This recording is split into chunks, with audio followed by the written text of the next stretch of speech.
keep himself completely informed about what, which student was performing and so on. At the time of illness of a student, he would be, at times uselessly concerned, would be more concerned than probably the parents would have been. That was the kind of relation that he had with the students. But on the other hand, he would try to enforce discipline, and often he would not succeed in it. And fortunately for him, most of the time he wouldn't know that he was not succeeding. He would think that he was able to enforce study hours, strict study hours from 7 o'clock in the evening and so on. Actually, many of the students would be in the cinema halls around at that time, and he just wouldn't know. He would go to the room, find that the light is on and the room is bolted from inside, so very happily he would go away. But actually students had developed a mechanism to be able to bolt the door from inside even when outside they were outside. So it was very easy to beat him. I must also mention at this point that there are some mannerisms of his which also students used to find very funny. And many students had their first lesson in the art of imitating people by trying to talk like Mr. Panesar. He would, with almost every word those days, he would say "also," the word "also." He would even call you Somesh also, Mr. Bagchi also, Mr. Bagchi also. And he would often repeat what he said twice or thrice. So this mannerism is something that everybody used to enjoy those days. But as a warden, of course, there was this other life of Panesar that one slowly came to see, that he was a gifted artist. So initially I do not know the medium he worked with, but from the time that I have known him, I think he was first doing what is called etching. And soon enough, I think sometime in the 60s, he came to collage making, and that was supposed to be the most fruitful phase of his artist's life.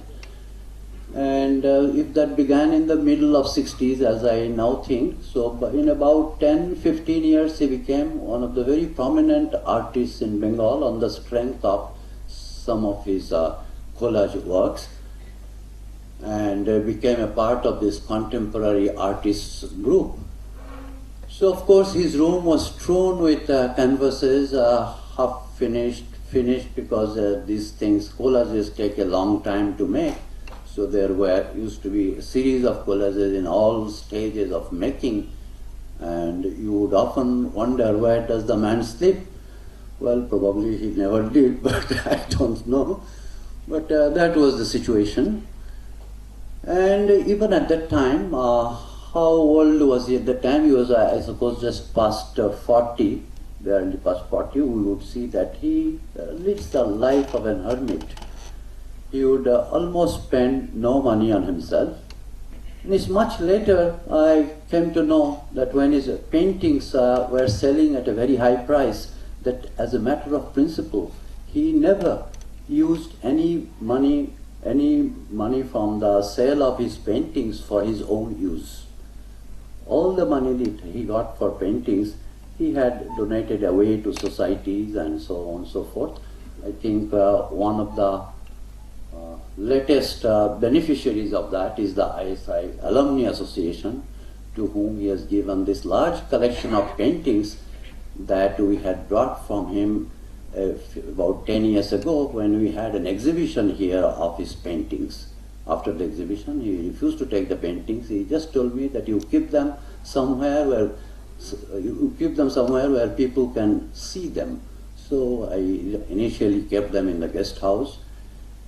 And then since this year I was retiring, it occurred to me that before I retire, I should make some arrangement of it. So the Alumni Association and the director of the institute have kindly worked out a plan, out of which Alumni Association gets some money in exchange for these paintings.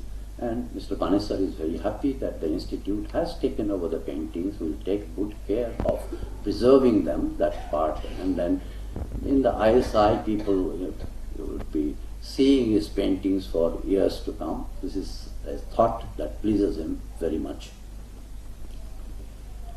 I met him only this last Sunday. I told him about this meeting. He was very enthusiastic about it, but his health, he is past 80, so he is failing health, especially he has knee problems.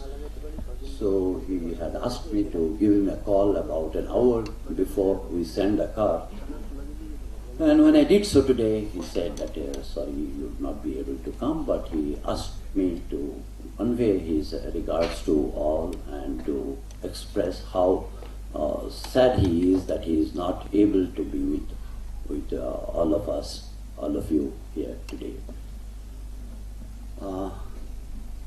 I think this is all I have to say. Thank you.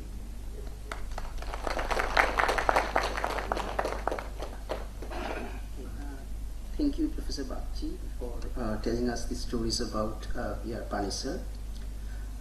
May I now request the President of ISIAA, who happens to be the Director of the Institute, ex officio, to hand over a small token of appreciation to Professor Bagchi, who will be collecting this on behalf of Raj Panesar.